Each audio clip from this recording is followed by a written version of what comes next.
afirmou que devia existir uma correlação entre os corredores e as estrelas, que lhes serviriam de guia. Ele determinou que o corredor ascendente apontava para a estrela Alfa Draconis nas datas de 2170 a.C. e 3440 a.C. Como esta última data não se encaixava na cronologia admitida pelos historiadores, Sir John afirmou que a construção da pirâmide ocorrera na data mais recente. Esta data foi aceita também por Piers Smith. Ele encontrou um outro alinhamento, rumo ao grupo das Pleiades, quando a estrela Alcione, ou Eta Tauri, estava diretamente acima do vértice da pirâmide. A estrela do dragão ficava perfeitamente alinhada com o corredor ascendente, 12 horas polares à frente. Como esta relação ocorre somente a cada 25.827 anos, ou uma vez em cada ciclo precessional, o autor Max Todt, em sua obra Pyramidopropecies, afirma que a pirâmide teria sido construída em 27.997 a.C., distante exatamente um ciclo sideral de 2170 a.C., ou seja, na época do alinhamento anterior. Em anos mais recentes, os autores Robert Bauval e Adrian Gilbert, na obra Theorium Mysterii, expressaram a chamada teoria da correlação, segundo a qual as três pirâmides de Gizé possuem o mesmo alinhamento que as estrelas Alnitak, Alnilon e Mintaka, da constelação de Órion. Essa correlação com Órion já tinha sido de certo modo mencionada por Virginia Trimble e Alexander Badawi, que mostraram que os respiradouros da pirâmide de Kéops apontavam para esta constelação. Para Bauval, o alinhamento das três pirâmides com as três estrelas era perfeito, no ano de 2450 a.C., o que colocaria sua construção por volta desta época. 7. As profecias das pirâmides.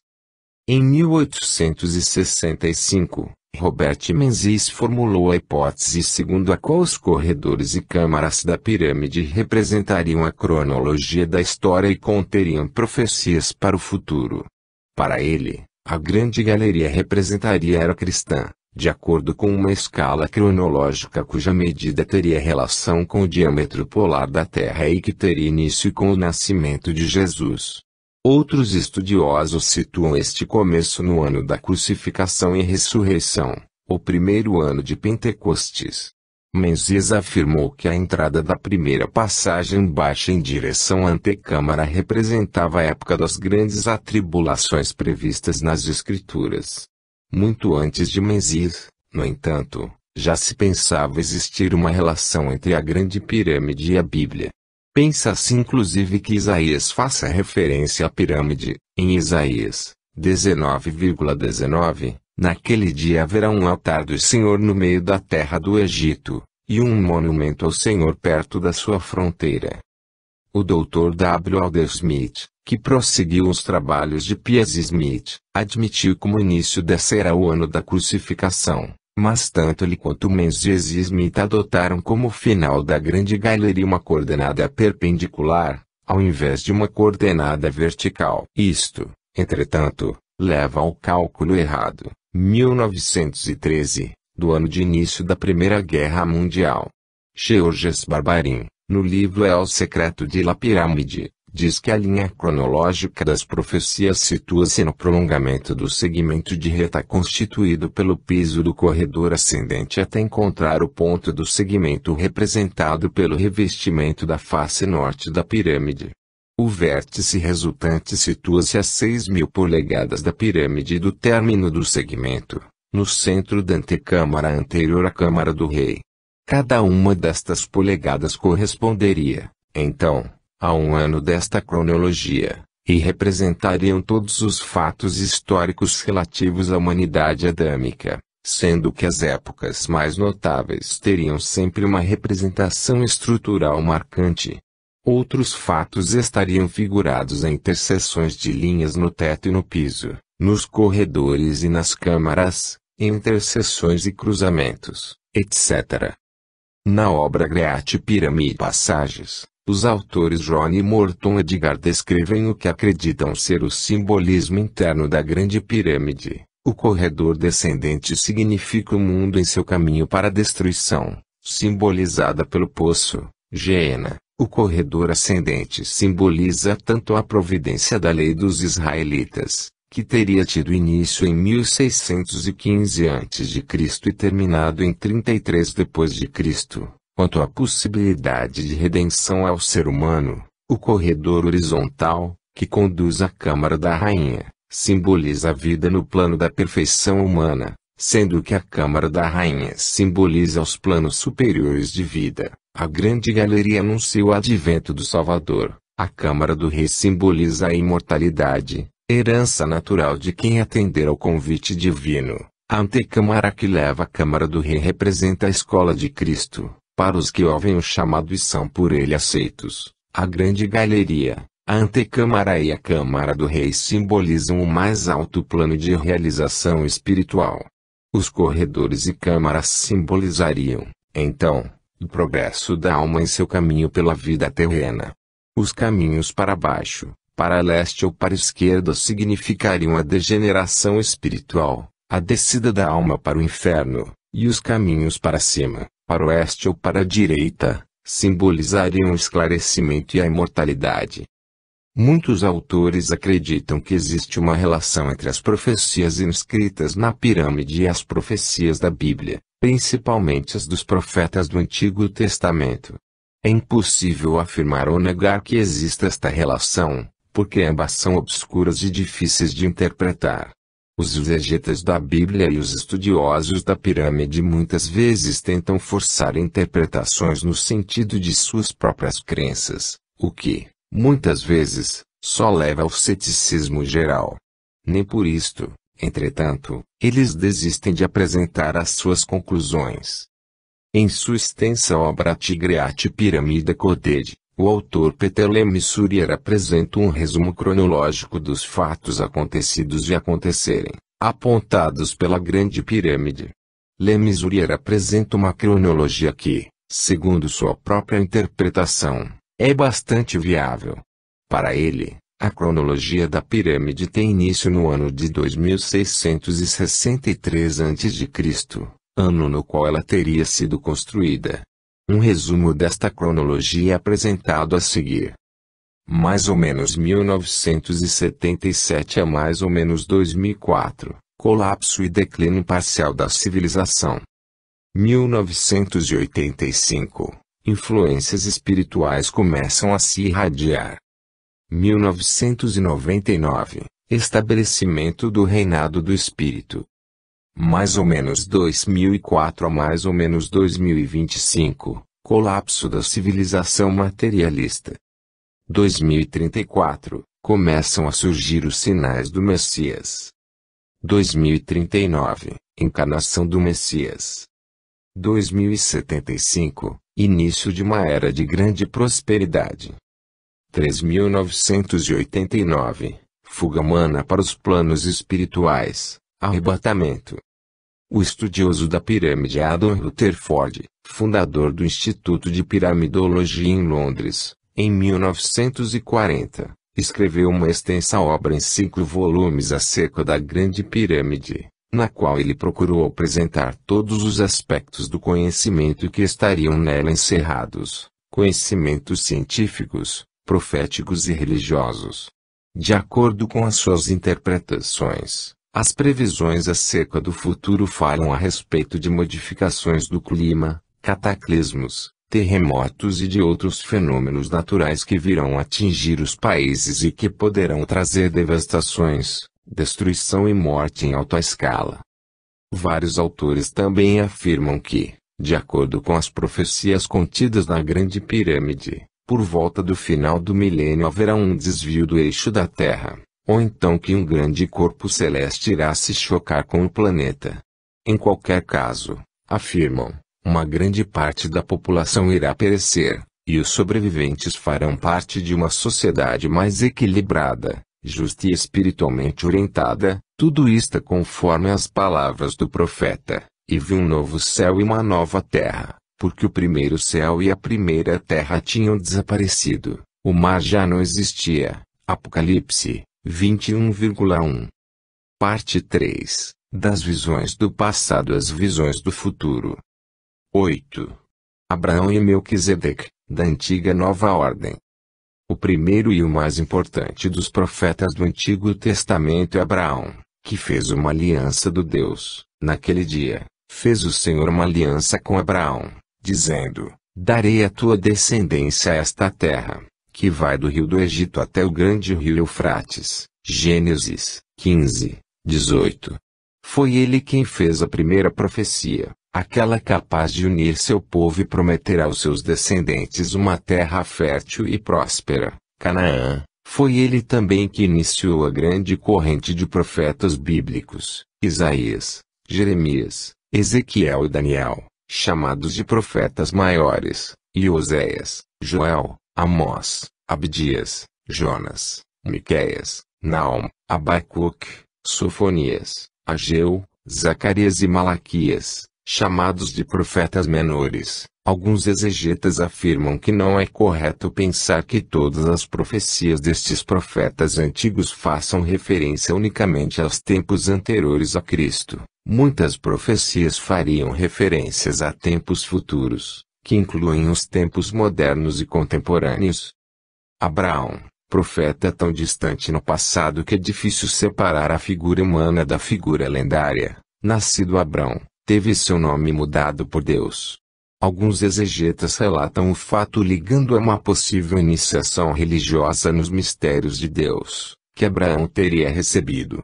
É sintomático que Abrão esteja ligado ao episódio das cidades de Sodoma e Gomorra, cidades destruídas em razão de sua impiedade e degeneração. Neste caso, foi como que um fim de mundo para elas e para os seus habitantes, exceto para Lot e sua família. Incidentalmente, a história destas cidades seria como que uma alegoria para aqueles tempos de atribulação e salvação que se dizem inscritos na Grande Pirâmide. É também sintomático o episódio no qual se menciona o sacrifício do filho de Abraão, Isaque, que foi substituído por um cordeiro. Este episódio pode, de certa maneira, ser entendido como uma transição simbólica universal, ou uma iniciação universal, na qual o sacrifício humano, devido aos deuses antigos, foi substituído pelo sacrifício de animais.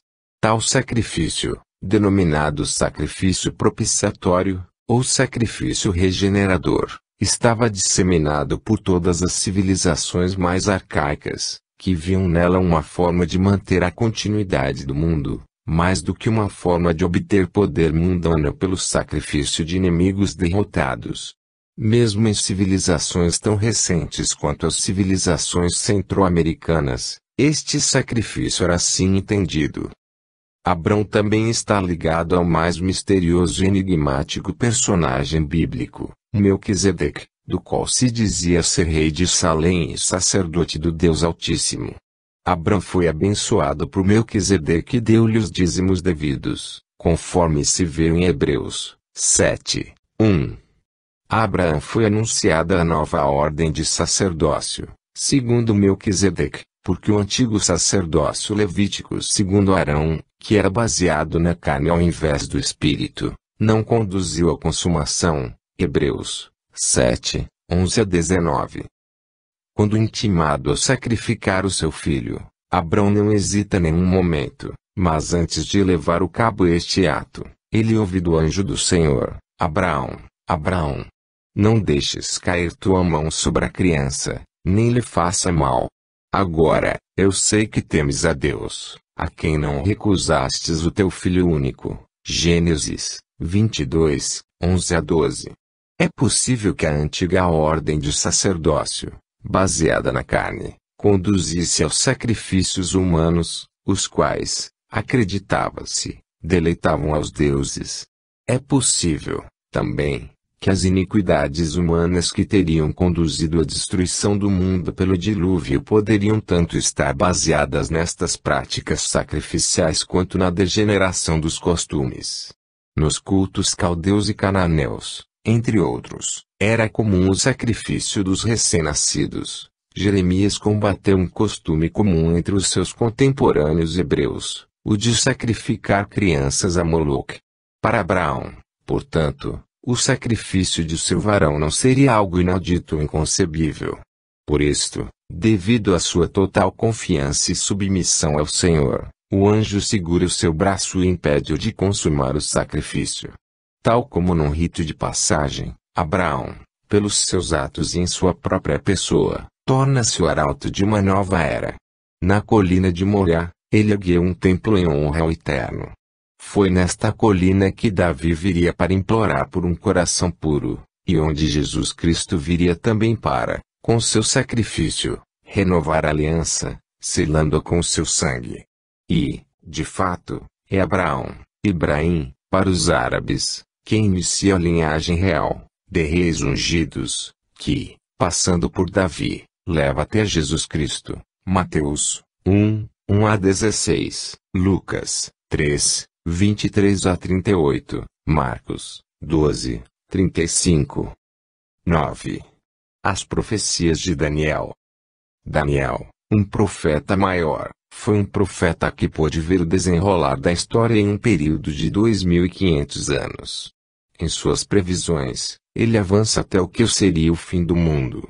Nos capítulos 7 e 8 da profecia de Daniel, onde analisa o sonho do rei Nabucodonosor, da Babilônia, ele é bastante minucioso em suas previsões, e até apresenta uma data para tais acontecimentos, até quando será calcado aos pés o santuário e a fortaleza.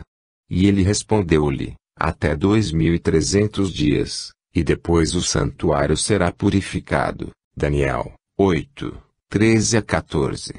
Também o capítulo 9 apresenta números representativos da época nas quais se darão tais eventos. 70 semanas foram fixadas sobre o teu povo e sobre tua cidade santa, para fazer cessar a transgressão e dar fim aos pecados, para expiar a iniquidade e instaurar uma justiça eterna, para que as visões e profecias se cumpram e para que o Santo dos Santos seja ungido. Daniel 9:24. Os versículos seguintes colocam em maiores detalhes essa extensão de tempo. Nos capítulos 11 e 12, Daniel menciona a vinda de um grande príncipe, Micael, que virá para conduzir a vida eterna àqueles inscritos no livro da vida, entre os que vivem e os que dormem, e lançar ao horror eterno e ao opróbrio aqueles que cometeram abominação. Outros períodos são mencionados em 12:6-13, a partir do momento da abolição do sacrifício perpétuo e da instalação da abominação, haverá 1290 dias. Bem-aventurado aquele que perseverar por 1335 dias. Quanto a ti, busca o teu repouso. Depois, te levantarás para receber a tua parte, no fim dos dias, em Ezequiel 4:6, e Números 14:34, existem menções à correspondência entre dia e ano, ou seja, um ano para cada dia. O livro Profecia de Daniel é pródigo em visões e mensagens a respeito do futuro. O capítulo 2 apresenta a história do rei Nabucodonosor, da Babilônia com relação a um sonho notável que teve. Ao acordar, ele não conseguiu se lembrar dos detalhes do sonho, por mais esforços que fizesse. Ele ficou bastante impressionado com isto e resolveu que iria tentar descobrir qual fora o conteúdo de seu sonho. Convocou então sábios, adivinhos, magos e astrólogos, caldeus, do seu reino, para que pudessem dizer-lhe sobre o que tinha sonhado. Mas eles não conseguiram fazê-lo, o que deixou o rei bastante enfurecido, e por isto ameaçou-os: se não me declarardes o sonho e seu significado, morrereis todos, e suas casas serão confiscadas. Daniel 2:5. Em seguida, expediu um decreto ordenando o extermínio de todos os adivinhos da Babilônia. Daniel, junto com seus companheiros, também seria atingido por este decreto, e os soldados já os procuravam. Daniel foi informado por Arioque, general do rei, acerca do que acontecia. Inteirado dos fatos, apresentou-se então ao rei, suplicando que concedesse um prazo para que ele pudesse decifrar o sonho. Naquela noite Daniel implorou a misericórdia de Deus, para que ele e os seus companheiros, Ananias, Misael e Azarias não fossem mortos. Nesta mesma noite, em sonhos, Daniel recebeu uma visão que explicava o sonho do rei. Apresentou-se então a ele e falou: os sábios, os magos e os adivinhos não podem explicar ao rei o mistério do seu sonho.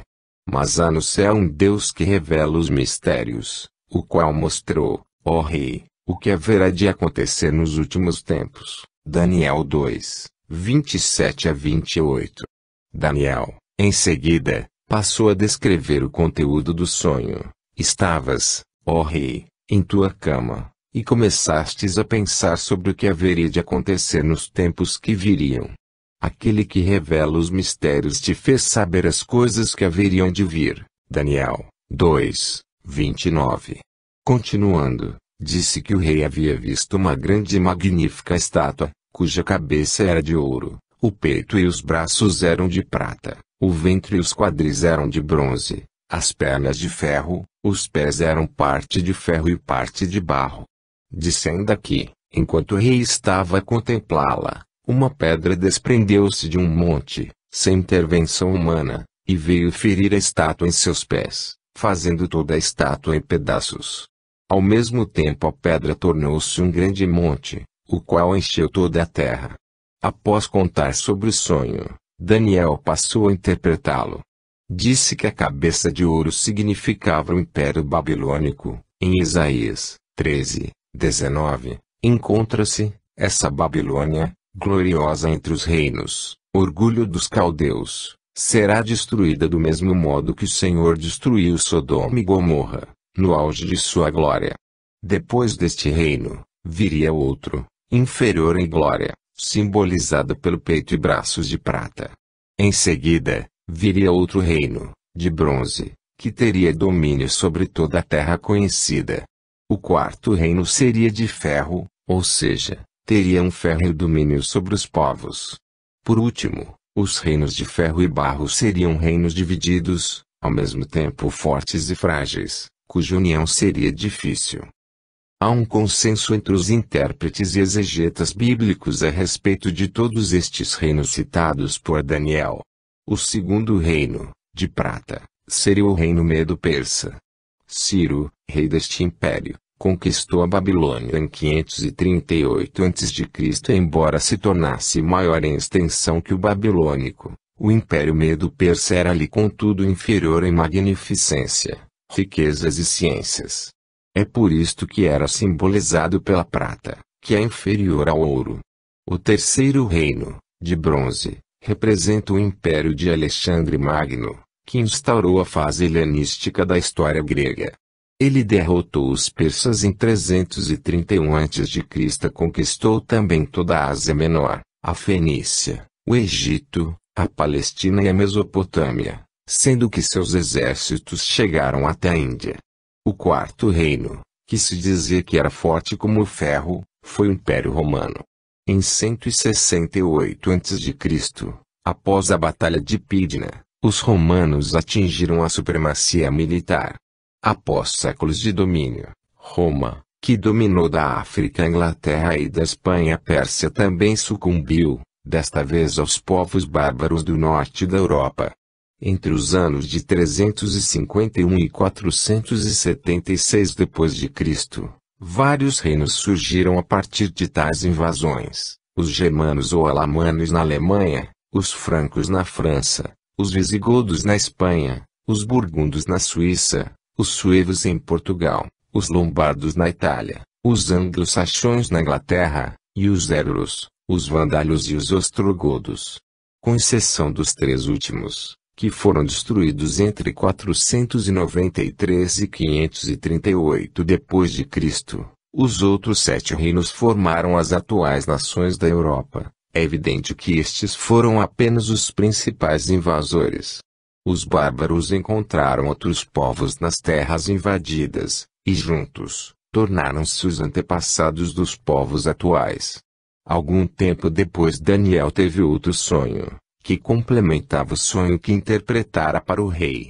Neste sonho, aparecerem-lhe 4 animais simbólicos, um leão com asas de águia, um urso com 3 costelas entre os dentes, um leopardo com 4 asas e 4 cabeças, um animal terrível e muito forte, com 10 chifres e dentes de ferro, que devorava e fazia em pedaços as suas vítimas. No meio de sua visão, 3 chifres caíram da cabeça deste último animal. Daniel 7, 1-7.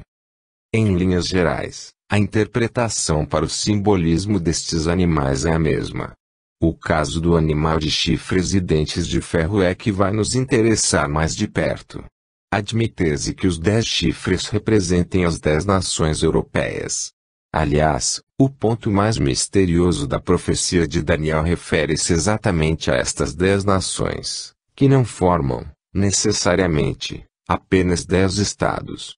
Daniel diz explicitamente a respeito destes reinos, no tempo, porém, daqueles reinos, o Deus do céu criará um reino que jamais será destruído, e este reino não será conquistado por outros povos, antes os derrotará, e subsistirá para sempre. Daniel 2, 44.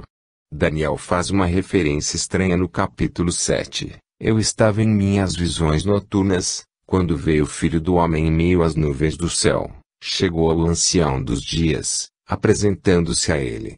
E ele deu-lhe poder, a honra e a glória, e todos os povos e nações de todos os idiomas o serviram. O seu poder é eterno, e jamais lhe será tirado, e o seu reino jamais será destruído. Daniel 7, 13-14.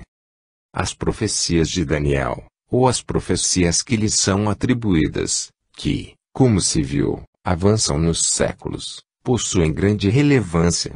Mais do que profecias religiosas, elas mapeiam e balizam os acontecimentos futuros, em uma extensão inaudita. Sua importância é extrema, para os dias atuais. Mas a par delas, algo do que está escrito no Apocalipse deve ser conhecido, para possibilitar o entendimento do que será exposto mais à frente. 10. As representações celestes do Apocalipse. O livro do Apocalipse, também chamado de Livro das Revelações, ou Revelação de Jesus Cristo, de João, é igualmente pródigo em alegorias e simbolismos referentes ao final dos tempos, ou dia do juízo.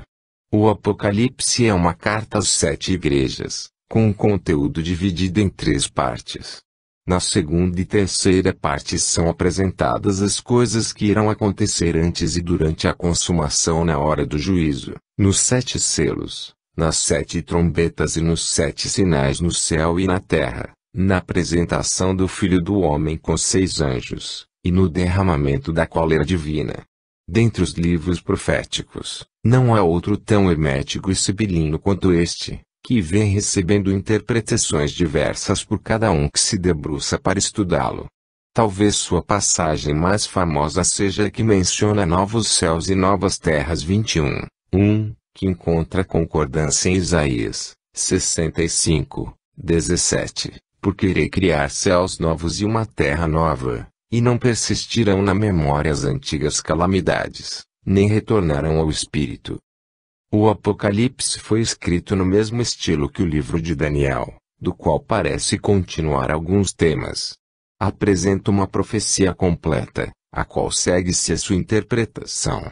Como se viu atrás, é constituído de 7 selos, os 7 selos que foram selados no livro de Daniel.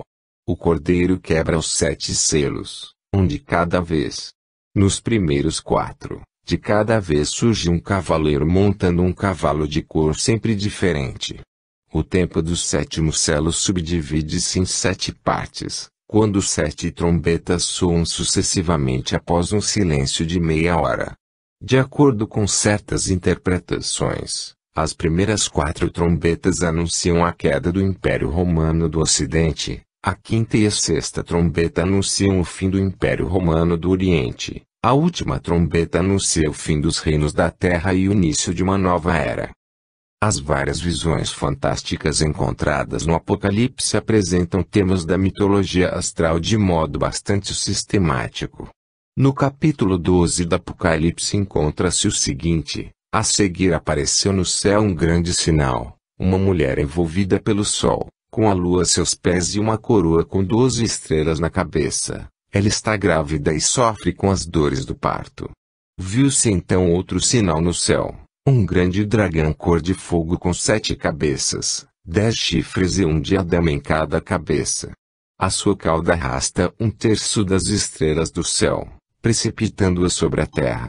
O dragão para em frente à mulher que vai dar à luz, preparando-se para devorar o filho que vai nascer. Compare-se ao tema de Apolo e o dragão. E ela dá à luz um filho varão, o qual havia de reger todas as gentes com mão de ferro. O seu filho foi arrebatado para Deus e para o seu trono, e a mulher foge para o deserto, onde tinha um retiro que Deus lhe preparou, para ser sustentada por 1260 dias. E aconteceu uma grande batalha no céu. Miguel, Micael, também São Jorge, também Apolo, e os seus anjos lutaram contra o dragão e os seus anjos rebeldes, mas estes não prevaleceram, e perderam seu lugar no céu. E aquele dragão, a antiga serpente, foi precipitada na terra, juntamente com os seus anjos. Apocalipse 12, 1-9. O dragão, depois que foi precipitado na terra, perseguiu a mulher que havia dado à luz um filho varão, mas foram dadas 2 asas de águia à mulher, para que voasse para o seu retiro no deserto, onde é sustentada por um tempo, por tempos e por metade de um tempo, longe da presença da serpente. Apocalipse 12, 13-14. De acordo com os autores Bo e Lemanite, citados por Richard Innig no livro Os Grandes Enigmas do Universo, a interpretação de tais textos passa necessariamente pela interpretação das constelações do céu, segundo os mitos antigos. A mulher envolta pelo sol é a constelação da Virgem, posição onde se encontra o sol nos meses de setembro e outubro. O dragão, que aguarda o nascimento da criança, é a constelação do Escorpião, que está colocada aos pés da constelação da Virgem. Como a atual constelação de Libra, Balança, antigamente fazia parte da constelação do Escorpião, era como se representasse os ferrões do Escorpião estendidos para frente. O signo de Libra foi agregado ao zodíaco pelos antigos babilônios. Os gregos só tiveram conhecimento dele no ano de 237 a.C. Além do mais, os babilônios chamavam chifres aos ferrões ou pinças do escorpião. O dragão da cor de fogo é representado pela estrela Antares, da constelação de Escorpião, que apresenta uma cor avermelhada à semelhança do planeta Marte.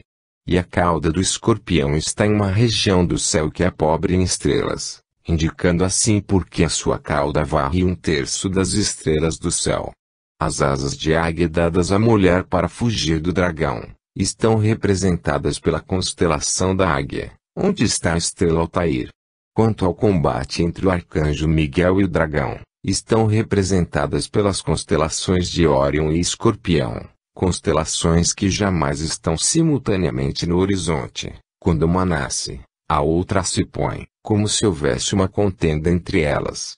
Órion corresponde ao arcanjo Miguel, nas escrituras, e a mitologia o apresenta como um guerreiro ou um caçador, sempre em luta, ora com o escorpião, ora com a ursa maior, ora com a baleia, ora com as Pleiades. É extraordinário constatar que os povos antigos, mesmo separados por grandes distâncias ou mesmo por épocas, davam praticamente os mesmos nomes às mesmas constelações. Desde a antiga Suméria que as constelações estão catalogadas em número de 88, o que se mantém até a atualidade.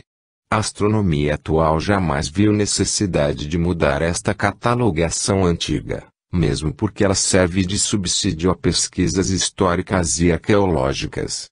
A mitologia dos povos antigos está povoada de referências às constelações, onde os acontecimentos puramente terrestres se mesclam aos acontecimentos cósmicos, explicando-os ou sendo explicados por eles.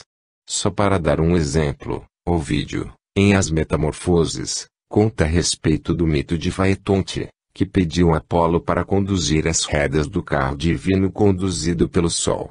Ao não conseguir controlar o carro, o Sol aproximou-se demais da Terra, pelo que Zeus teve que intervir, fulminando e precipitando na foz do rio Eridã. Não se pode negar que este mito tem clara motivação cósmica, apresentando em uma forte descrição de inspiração mitológica a aproximação de um cometa ou queda de um grande meteorito ao solo.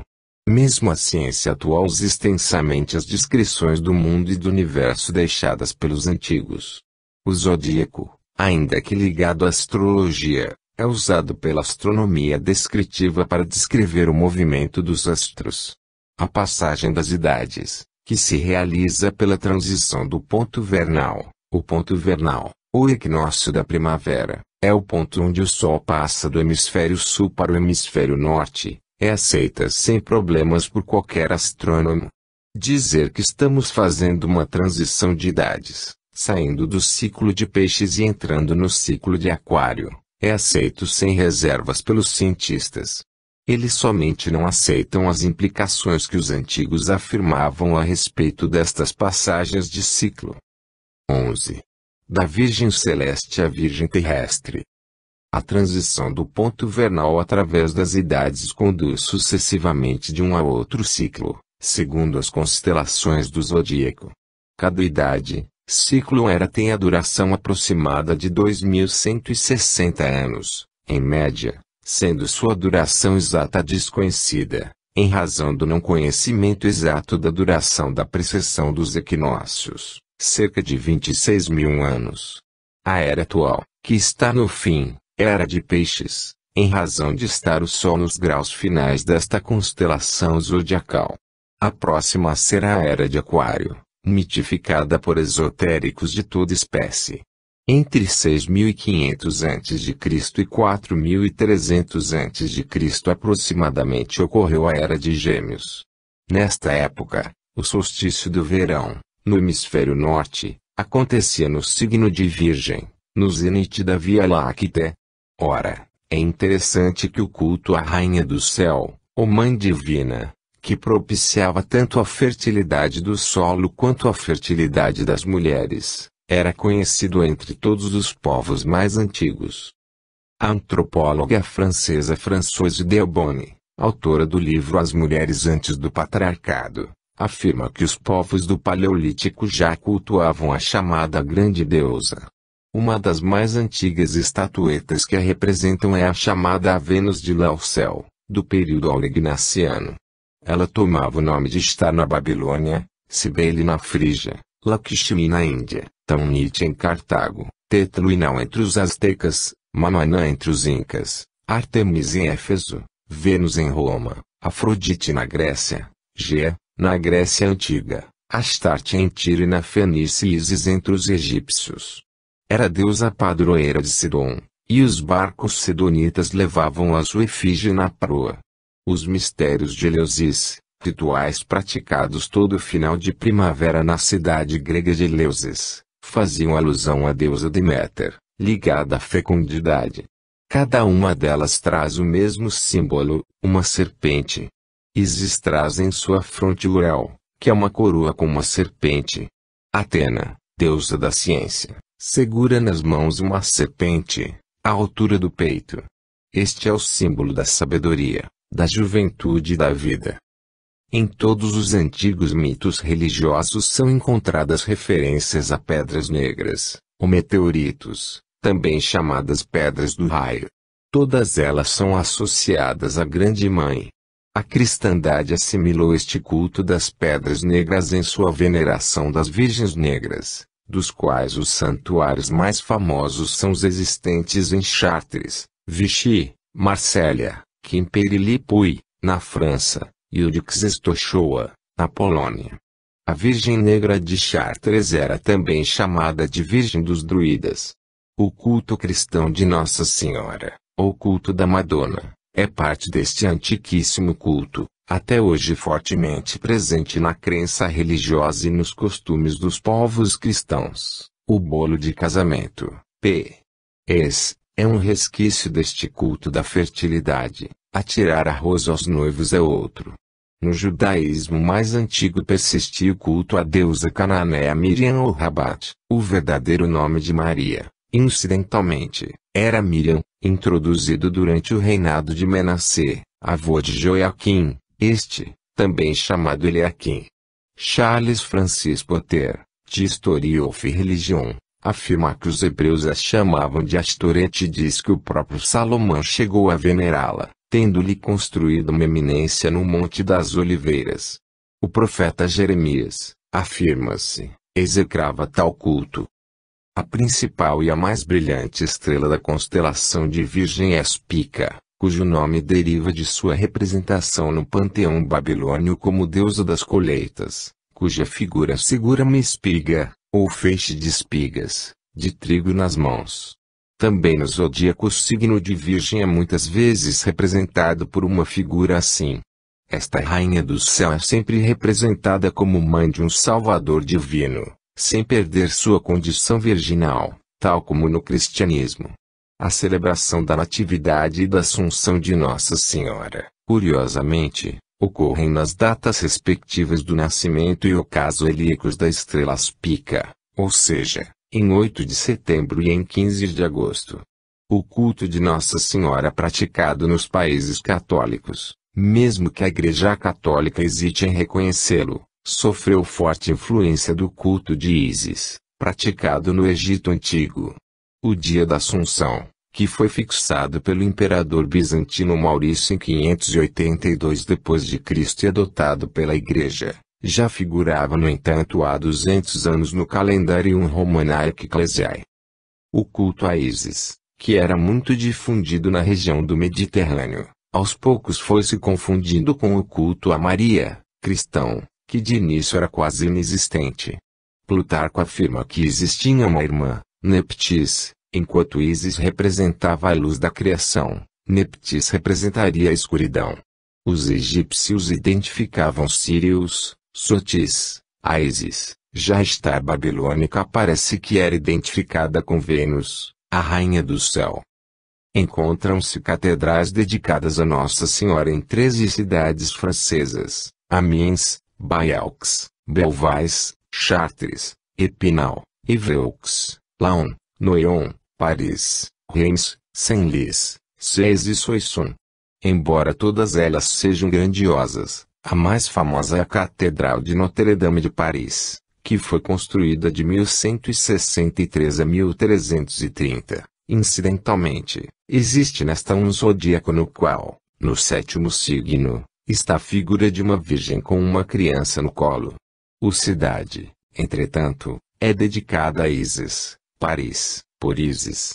Paris, cujo ponto ascendente, segundo a astrologia, está em 15º de Virgem, está situada na confluência de antigas correntes telúricas que tornavam sagrado o seu solo, e onde os romanos já tinham, há muito tempo, construído um templo em honra a Júpiter. Nota: o escritor romano Apuleio escreveu a respeito dos mistérios de Ísis. Eles eram celebrados no lago do Templo de Sais, em uma representação dramática de um mito. Na celebração, ela parecia vestida de luto, à procura dos pedaços de seu esposo Osíris, que tinha sido assassinado e seus restos lançados às águas do rio Nilo. Ele diz que defronte ao seu templo, estava escrito: "Eu sou o que foi, é, e será". Nenhum mortal conseguiu ainda levantar o meu véu. Apuleio põe a deusa falando de si: "Eis-me aqui, a mãe da natureza, a senhora de todos os elementos, a criadora do tempo, que concentra em si tudo que há de divino, a primeira entre os deuses. O mundo inteiro me venera sob diversas formas, por diversos cultos e sob diversos nomes. Os frígios me chamam de Grande Mãe, os atenienses, de Minerva, os cipriotas, de Vênus. Os egípcios, que possuem a sabedoria mais antiga, rendem-me homenagem através de meu verdadeiro culto, e chamam-me pelo meu verdadeiro nome, a Rainha Ísis". Fim da nota. A partir do século XII, iniciaram-se as construções de catedrais por toda a Europa, sendo que as mais famosas foram construídas na Itália, na França e na Alemanha. Somente na França foram levantadas mais de 80 catedrais e 500 grandes igrejas. Em cada uma delas repetia-se a linha arquitetônica que veio a ser conhecida como arquitetura gótica. São abundantes os símbolos astrológicos, numerológicos e alquímicos nas catedrais francesas, onde a arquitetura é representativa do gótico, ou a arte gótica, arte gotorgote. Para o escritor francês Joris Caluismans, um positivista que se converteu ao cristianismo, existe um sentido alegórico na estrutura gótica, onde a abóbada representa a caridade infinita, as quatro paredes principais representam os quatro evangelistas, os vitrais deixam passar a luz, que representa a fé, e barram os ventos da heresia, e os três pórticos representam a Trindade. Existem dezenas de símbolos esculpidos em pedra, por toda a catedral. Por exemplo, no painel do Portal da Virgem na Catedral de Notre-Dame há toda uma numerologia simbólica, 4 círculos, 2 do lado esquerdo e 2 do lado direito, 2 círculos ladeando o círculo central. Desse modo, estão representadas a unidade, o 13 e o 4, números que representam, na ordem inversa, a matéria, o 4, o espírito, o 3, e Deus, a unidade. A localização desta catedral, a mais representativa do culto à Virgem, teria sido determinada por meios geomânticos. Nota: de acordo com certas tradições celtas e druidas, a Terra é atravessada por certas linhas, chamadas leis. Na China estas linhas são chamadas de Lungmei, ou Caminhos do Dragão, e a sua determinação é feita por pessoas chamadas geomantes, que se valem da antiga arte do Feng Shui. O cruzamento destas linhas determinaria os locais mais propícios à construção de casas, cidades e até mesmo de igrejas ou catedrais. Nos monumentos megalíticos, por exemplo, os menires seriam lugares de alta intensidade magnética. Além disso, os monumentos em geral, Stonehenge, Iona, Lindisfarne, Cluniac, etc., estariam alinhados entre si, seguindo linhas retas. O pesquisador francês Mimi Michel afirmou que os supostos avistamentos de OVNIs, objetos voadores não identificados, acontecem seguindo linhas retas que se cruzam entre si, linhas que ele denominou ortotenias. Alguns pesquisadores chegam a afirmar que, assim como as pirâmides, vários monumentos antigos teriam sido construídos como profecias escritas em pedra, em cuja arquitetura seria possível ler tudo o que há de vir. A abadia de Glastonbury e as catedrais europeias estariam incluídas nesta condição. Fim da nota. Existem muitos mistérios relacionados à Virgem, ou Nossa Senhora, pela tradição católica. Basta citar, como exemplo, sua aparição sistemática por todo o mundo, das quais existem evidências bastante sólidas.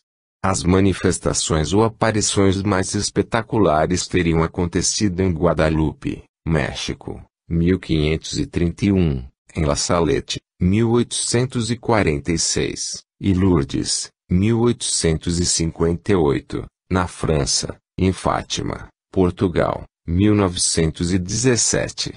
Na Polônia Central existe uma seita, a dos Mariavitas, surgida a partir das visões místicas de Maria Franciscoslouka, em 1893. Eles dedicam forte devoção à Virgem, e além de aceitarem a ordenação de mulheres, permitem casamentos místicos entre os sacerdotes. Em antigos manuscritos, o nome da Virgem é escrito Maia, e não Maria. Maia era a mãe de Hermes, na mitologia grega, e também o nome da mãe de Buda. Em sânscrito, Maya significa véu da matéria ou ilusão. 12. De Daniel a João, a visão do Apocalipse. Vários pesquisadores e estudiosos buscaram interpretar o Apocalipse. Mesmo Isaac Newton, a par de suas preocupações com a física e a matemática, debruçou-se extensamente sobre esse texto bíblico, mas não conseguiu decifrá-lo. O Apocalipse, como livro bíblico, veio a substituir o livro de Enoque após os 3 primeiros séculos do catolicismo. Uma das referências mais conhecidas do texto aqui diz respeito ao Armagedon, que seria a batalha final do dia do juízo. Armagedon era o nome de uma cidade, que recuperou o nome original, Megido. Esta cidade ficava no planalto de Esdrelon. No ano de 621 a.C., o livro chamado Deuteronômio, que significa a segunda lei, foi encontrado no templo, quando se faziam algumas reformas. Este livro dava uma nova interpretação à lei mosaica, e o rei Josias ordenou que ele passasse a ser lido no templo e que seus rituais fossem seguidos. Josias conseguiu, com este livro, instaurar uma reforma religiosa, e tudo o que era relacionado ao culto à divindade Baal foi removido do templo. O vale de Inom, onde se sacrificavam crianças, foi considerado impuro, e esta prática foi proibida. Com isto, reavivou-se o culto a Yahweh. Além da reforma religiosa, Josias pretendia conseguir autonomia política para Jerusalém, que ora pagava tributo para o Egito, ora pagava para a Babilônia, nações que procuravam hegemonia militar na região. Em 608 a.C., Josias perdeu uma batalha contra o faraó Necal, ou Nexo, em Armagedon. Com a morte de Josias, seu segundo filho, Joás, subiu ao trono, mas só reinou por 3 meses. O faraó Necal levou-o para o Egito, deixando no trono em Jerusalém o primogênito, Eliaquim. O faraó mudou seu nome para Jeoiaquim. Após a reforma religiosa imposta por Josias ao seu povo, este voltou às práticas idolátricas ao deus Baal, o que veio a provocar os ataques do profeta Jeremias, e Irmeaú. Este também apoiava a facção sacerdotal representada pelos Zadoquitas, precursores dos saduceus, que fora apoiada por Josias. A outra facção era representada pelos sectários de Abiatar, sacerdote que tinha sido destituído por Salomão, os quais apoiavam práticas religiosas canaanitas e babilônicas. Os hebreus viviam se revoltando contra a hegemonia babilônica, o que provocou uma retaliação militar. Em 597, após a morte de Jeoiaquim, o rei da Babilônia levou para o cativeiro milhares de prisioneiros, além de tesouros do templo e do palácio real. Sob o reinado de Zedequias, os remanescentes habitantes revoltaram-se novamente.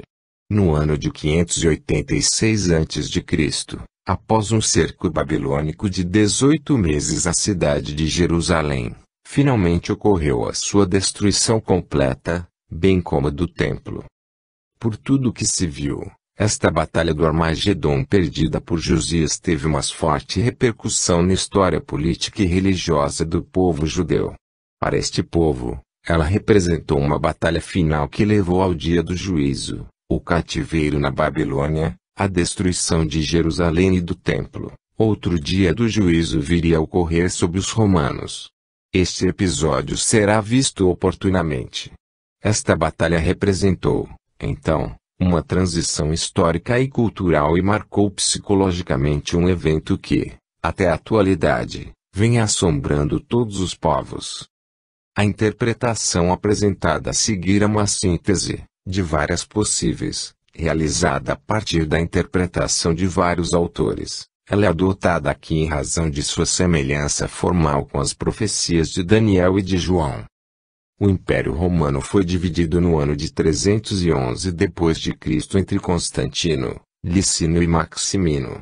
Após a morte de Constantino em 337 d.C., foi dividido entre os seus filhos, Constantino, Constans e Constâncio, sendo que o primeiro ficou com a Bretanha, a Gália e a Espanha, o segundo ficou com a Itália, a Ilíria e o norte da África. O terceiro ficou com Constantinopla e Oriente. Entre os anos de 395 d.C. e 410 d.C., a parte central do Império Romano foi invadida pelos visigodos, sob o comando de Alarico, que devastaram as regiões, mas ao mesmo tempo se instalaram por lá. Esta invasão corresponde à primeira trombeta. Outra grande invasão ocorreu entre os anos de 428 d.C. e 476 d.C. sob o comando de Genserico. Os vândalos atravessaram a Espanha, chegando até a África. A partir de Cartago, eles passaram a Itália. Esta invasão corresponde à segunda trombeta. Entre os anos de 433 d.C. e 453 d.C., os hunos, comandados por Átila, vieram pilhando todo o norte da Itália, a Gália e as regiões ao longo do rio Reno. Eles se estabeleceram na Panônia, atual Hungria. Átila invadiu a Gália em 451 d.C., sendo no entanto derrotado pelo general Meroveu Aécio e pelo rei dos visigodos, Alarico. Em 452 d.C. atacou a Itália, chegando até as portas de Roma. Como a hora de Roma ainda não havia chegado, Átila suspendeu sua ofensiva às portas da cidade e voltou para trás, supostamente dissuadido pelo Papa Leão, e esta invasão corresponde à terceira trombeta. No ano de 476 d.C., Odoacro, à frente dos Hérulos, ocupou Roma e depôs o imperador Rômulo Augustulo, com isto dando fim ao Império Romano do Ocidente. Esta foi a quarta trombeta. A quinta trombeta refere-se aos inícios das conquistas militares do Islã. Foi por esta época que Maomé, Muhammad, compilou o Corão, Alcorão, o Corão, Corão, livro religioso que instaura o islamismo. A atual era muçulmana é contada a partir de seu exílio na cidade de Yatrib, hoje conhecida como Medina, e que teria sido inspirado pelo arcanjo Gabriel. Foi no ano 611 d.C., em uma gruta do Jebel Nur, próximo a Meca, que Maomé recebeu a visita do anjo. Até o século XIII os muçulmanos estiveram divididos em diversas tribos, quando então foram reunidos em um só império, o Otomano. No ano de 1299, este império investiu contra a Nicomédia, mas foi repelido pelos gregos. A sexta trombeta teve início em 1499, com a morte do imperador João Paleólogo da Grécia. Com a sétima trombeta, foi dado o sinal para o início da Batalha do Grande Dia do Senhor Onipotente, uma paráfrase para as tremendas mudanças em todo o mundo que começaram a ocorrer a partir do fim do século XIX, inclusive as duas guerras mundiais. Os atuais embates entre o Ocidente e o fundamentalismo islâmico fariam parte dessa batalha, que ainda continua. As profecias bíblicas, principalmente as de Daniel, se a sua interpretação é correta, estabelecem uma ligação contínua entre o passado e o futuro, formando um amplo painel da história da humanidade. O espírito humano sente verdadeira vertigem e vacila ante a enormidade de tais visões. A autora Ellen Goldwyn, uma das fundadoras da seita adventista, foi fértil em escrever livros proselitistas, não endossados aqui. Mas em sua obra Prophets and Kings existe uma passagem interessante, que pode ser destacada de seu contexto original e colocada em outro contexto, que ela, naturalmente, não endossaria. Esta passagem diz o seguinte: a história registra o desenvolvimento das nações, a ascensão e queda dos impérios, como que resultantes da vontade e do esforço do homem. Deste modo, os eventos parecem resultar, em grande parte, do seu poder, da sua ambição e do seu capricho. Mas, segundo a palavra de Deus, a cortina é puxada para o lado, permitindo entrever, acima e atrás de cada ato e reação humanos, que são guiados ao poder pelas suas paixões, a providência divina, que executa, silenciosa e pacientemente, os desígnios de sua própria vontade. Este comentário é bastante oportuno, quando interpretado à luz do que até aqui se viu. Por trás de todos os movimentos sociais, políticos e religiosos provocados pela vaidade e pelo interesse humanos, parece realmente existir um desígnio superior, o qual aproveita todos os acontecimentos, bons ou maus, as guerras, as invasões e as migrações geográficas, para levar a cabo um plano que a humanidade não consegue perceber. A história do mundo parece se desenrolar de acordo com um roteiro prévio, o qual periodicamente sofre correções, mudanças de cenários e substituição de atores. Como isto acontece, é o que se verá a seguir. 13. A reconstrução do mundo antigo. A invasão dos bárbaros ocorrida entre os anos de 395 d.C. e 571 d.C. deixou terras devastadas e povos trucidados por onde eles passaram.